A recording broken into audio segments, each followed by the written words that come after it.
сегізінші кереметі Қожа Ахмет Яссауи кесенесі. Бұл кешен орта ғасыр сәулетінің жауһары саналады және ЮНЕСКО-ның әлемдік мұра тізіміне енген. Кешен жайында біздің сюжеттен көріңіз.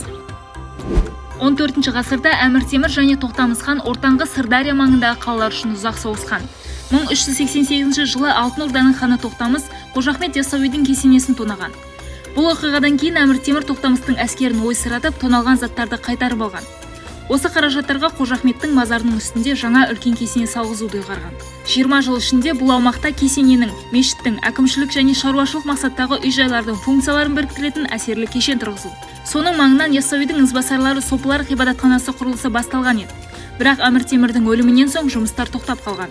Бір қызықты дерекпен бөлісейін. Алғашында бұл кесененің іргетасы болмаған. Іргетастың орнын қалыңдығы 1,5 метр болатын көп қабатты балшықты негіз қойған. Соған қарамастан мұражай көптеген соғыстар мен жер сілкіністерін басынан өткеріп, 6 ғасыр бойы құламай келген. Ал 2000 жылдардың басында қайта жөндеу жұмыстары кезінде кесененің көне қабырғаларының астына бетонды іргетас құйған екен.